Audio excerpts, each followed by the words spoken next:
With the latest edition of these new baby Pavos, my poor man's Astera Titan tube kit is now complete.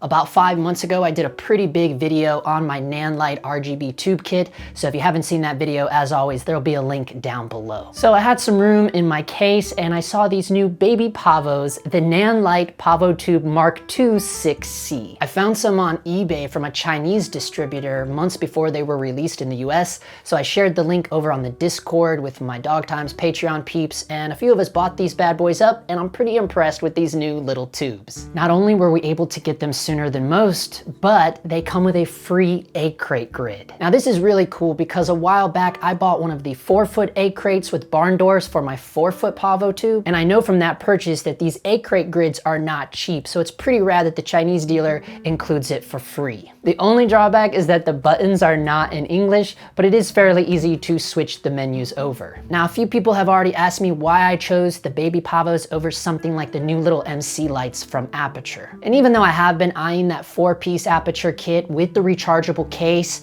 in the end, for me, it came down to these two deciding factors. Number one, it just made sense for me to complete my kit. I already have 4-foot and 2-foot Pavos, so it just made sense for me to round out my kit. And it's looking like I actually got room for one more. Number two, small little LED panels like that are so sourcey, and they're really not ideal for anything more than accents, background lights, or a tiny eye light. So when thinking of that, the little 10-inch tube just makes more sense for my workflow. Just the very fact that I can dim this down to 1%, mount it horizontally, put the little egg crate grid on it, and now I have a really soft, broad little eye light, with actually way more punch than is needed for an eye light, especially considering when it's dimmed all the way down to 1%. To piggyback off of that, something else I've been using this little light for is a soft edge light. It's actually kind of perfect for that. Because of its design and output, when mounted vertically, it really does well with adding separation on the shadow side, especially when using it with the egg crate because it helps control all that side spill. What I have found the most impressive about this little light though is its customization. You can easily adjust the green magenta shift, and something else really cool, just like on the bigger Pavos,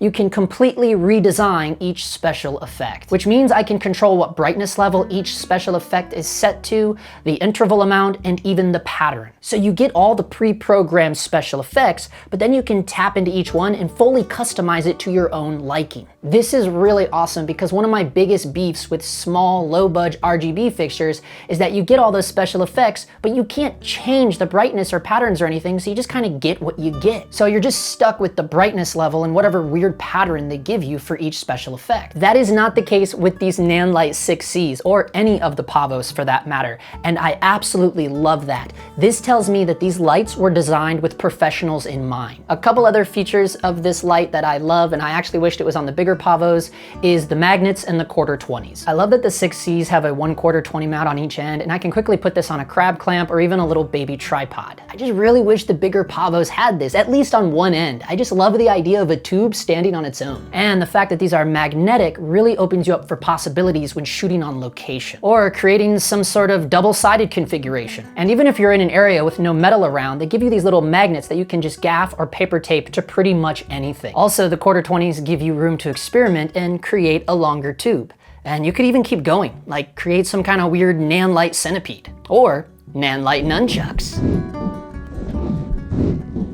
And if you had the Nanlite Wi-Fi transmitter, you could control all of your Pavos on the same wireless network. However, the reviews for the app are not good at all. But I did recently pick up this Nanlite remote, and although it doesn't let you control the HSI modes, RGB, you can control dimming levels and color temperature. And this really comes in handy for my turkey sandwich light. And if you missed the video on that, there'll be a link down below. But I've recently added this honeycomb grid to my turkey light that I found from PhotoDiox. It's 2 foot by 3 foot, which is actually the exact size of my turkey sandwich fixture. And if you didn't see the previous video on this, it's made with 2 of my 2-foot Pavo tubes. And once that light gets equipped with the diffusion and the grid, it's pretty hard to get inside of it to adjust the levels. But now with my Nanlite remote, dimming each of my Pavo tubes is no longer a problem. And since both Pavos inside of the turkey light are daisy chained together, the Nanlite remote allows me to quickly adjust the levels and the color temp of the entire fixture. And the remote actually works with the baby Pavos as well. My biggest pet peeve with this Nanlite remote is when you jump back to a previous channel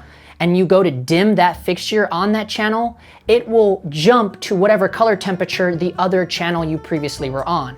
For instance, channel 1 is set to 6500 Kelvin. I go to channel 2, I change that to 5500 Kelvin. But then if I go, oh, I wanna go back to channel 1 and dim that down a little bit, when I jump back to channel 1 and go to dim that light, it'll change to 5500 Kelvin, which was the temperature that was on channel 2. So it gets a little frustrating having to constantly be adjusting your color temperature when you're switching from channel to channel, when all you want to do is dim each light, but it keeps jumping and matching the other color temperature. That's a little bit of a problem, but depending on where you get this remote from, you could pay as low as $35 for it. I got mine from Adorama just to have it sooner, so I did pay close to 60 bucks for it, unfortunately after taxes and shipping, but you could easily pay half of that if you bought it from a Chinese dealer. Some would say just get the app and hope that they do some firmware updates down the road. However, the Wi-Fi transmitter is over $300. So even though the Nanlite Pavo tubes are a few steps behind when comparing them to some of the industry standard RGB fixtures, such as Quasar or Astera, they're still really good budget-friendly options. And the little 6Cs just go so well with the current Pavo lineup. They're so damn versatile. The very fact that it's such a small little magnetic tube, you could easily have a believable practical in the background of your shot. As always, there's links to everything down below so you can check them out for yourself. I think some of you will be pleased to hear that I also cleaned up my kit link, so I have broken down each individual package, really streamlined it for anybody wanting to peruse my kit. Hey, if you're a fan of the channel and like the support, there's a couple different ways you can do that. The first and easiest way is to just hit that subscribe button and be sure to hit the bell so you get the latest videos as soon as they're dropped. But if you want to go above and beyond that and be a part of a daily filmmaking conversation, then I invite you to join the Dog Times community over on Patreon. That is where once a week I release an exclusive members-only video breaking down projects, talking gear, and sharing real-world experiences as a DIY indie filmmaker in Los Angeles. But my favorite part about the Patreon is the conversations happening over on Discord. That is where you will be connected with like-minded filmmakers and have instant access to learning ways to improve your own skills so you feel more confident about working on set as a professional. So welcome to the Dog Times community, and I'll chat with you soon.